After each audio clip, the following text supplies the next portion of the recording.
Hi friends, it's Thor Diecow. This week on Blu-ray and DVD, we start things off with Hail Caesar, the latest installment in the Planet of the Apes franchise, and this is Dawn of the Planet of the Apes. The action picks up in 2026 when most of humanity is pushed to the brink of extinction from a deadly virus, and a group of survivors finding a new power source travel into the woods and find a band of intelligent apes. Take a look.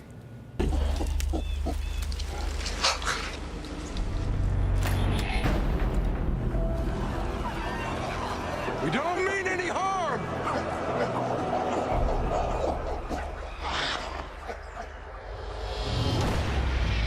Oh, you're scared. It took us 4 years. There you go. I mean, this film has, first of all, the acting credibility. You've got Gary Oldman, Andy Serkis, Jason Clarke, Kerry Russell, Matt Reeves with really confident directing and some wonderful shot composition, ramping up the tension, really takes itself seriously and was a huge step up from the first film, Rise of the Planet of the Apes. But I have to give so much credit to Andy Serkis, who just creates such an amazing character with the motion capture performance in Caesar. Breathtaking to watch, so good. I mean, this movie had great action, had awesome political commentary, and really, I think, made us rethink how we envision this whole series, and it really gets away from the cheesy sort of Charlton Heston, roots of it, and brings something new to the forefront when it comes to the Planet of the Apes franchise, and makes it a little bit relevant to today's audiences. And the Blu-ray of this film has 2 hours of special features, one of the most thrilling science fiction action thrillers of the year. Don't miss it, and one of the rare occasions where the sequel actually tops the first one. There's even talk about having a motion capture performance being considered during the Oscars for Academy Awards, because Andy Serkis is the mastermind behind a lot of these mocap performances, and he continues to just show how much great acting can be accomplished with this technology. So there you go. Get that one right now on Blu-ray, and you'll be delighted with all the making of special features. Next, we're keeping with the action theme, and Sylvester Stallone is back with all his geriatric friends in The Expendables 3. What bugs me about this franchise is that he always said from the beginning he wanted to do an homage to the 80s movies, but they still feel so modern and contemporary, but there's a lot of great stars in it and some action. Take a look.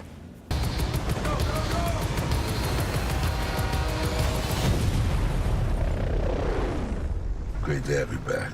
No better place to be.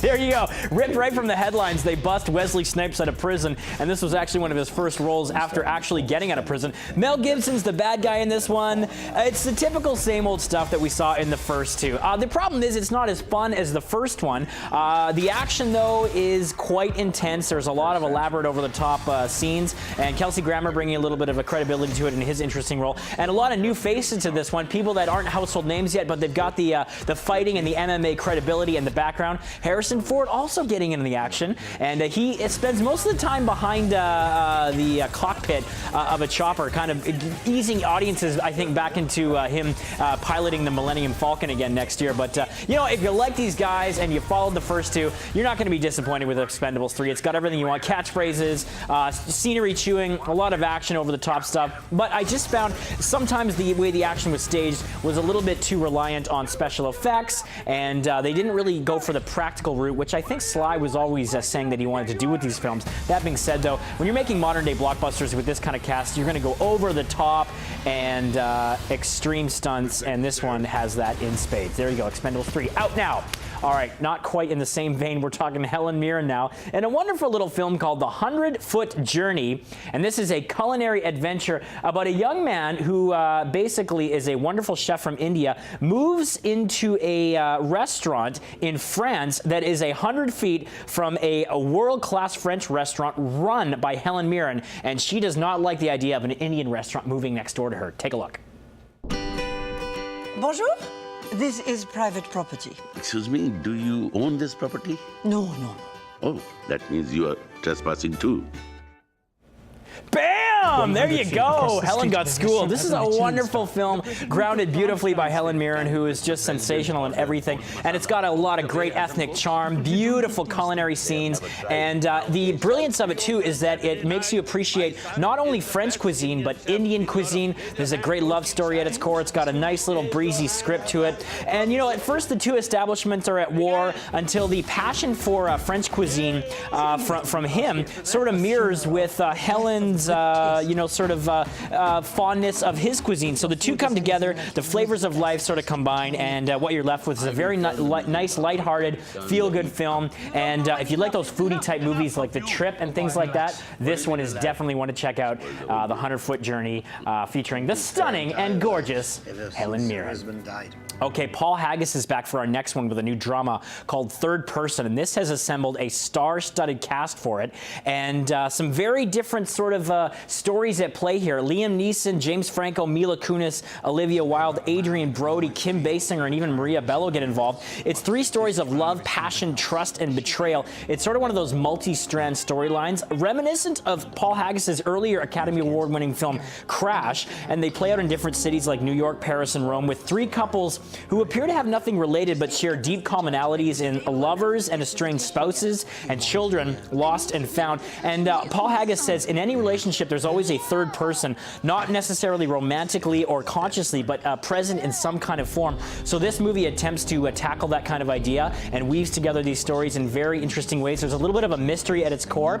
It's a think piece for sure, and if you sort of walk away for a couple minutes, you're gonna miss a lot of the key parts of the story. Not as always as satisfying as it wanted to be, but I did enjoy this film for the acting and the twists and turns that the story took. So if you like ensemble casts, family dramas, Third Person might be one to check out. It's got an excellent cast led wonderfully by Liam Neeson. A couple more to talk about right now. We'll switch to the TV realm, and this is one of the hottest science fiction shows out there right now, The Strain from Guillermo del Toro, and this is based on the best-selling novel, and a freak virus kills all but 4 passengers on an airplane at JFK. So Corey Stoll, who you may remember from the first season of House of Cards, he heads up the Center for Disease Control and their Canary team, so they investigated to the scene, and he's got the help of a mysterious Holocaust survivor played by David Bradley from the Harry Potter films. So when they basically discover the origin of this outbreak, they tie it to vampires, and they realize soon after the only way to stop the deadly disease is to face a sinister supernatural creature known as the Master. Very scary stuff here, and his evil intent is more powerful than any force on Earth. A lot of interesting horror, fantasy, science fiction, classic elements at play here. It's a very dark, gritty show. It's creepy as hell, and they do some really interesting things with the vampires, kind of reminiscent of Blade 2, which you may recall Guillermo del Toro directed as well. Not for the squeamish, but The Strain Season 1 out on Blu-ray and DVD now. Kevin Durant in that one too. I love him as well. Finally, we leave you with a classic coming to Blu-ray for the first time ever and celebrating 75 years. Of course, we're talking about the wonderful Frank Capra classic, Mr. Smith Goes to Washington. It's restored and mastered in 4K. You've got a collectible digibook packaging, nominated for 11 Academy Awards, led by Jimmy Stewart as a naive man appointed to fill a vacancy in the U.S. Senate, and his plans promptly collide with political corruption. He doesn't back down though, and it's got the epic filibuster scene that you see here. You've got bonus content including commentary from Frank Capra Jr., the original trailer, a feature-length documentary, Frank Capra's American Dream, narrated by Ron Howard, and interviews with the director's friends, colleagues, and admirers. One of the sort of hallmarks and gems in the Columbia Pictures catalog. Sony Pictures is doing this one beautifully on the Blu-ray, and it was the winner of the 1939 Academy Award for Best Writing Original Story, and again, nominated for 11 Academy Awards. Don't miss this golden classic. It would also make a great gift just in time for Christmas. Mr. Smith Goes to Washington, celebrating 75 years.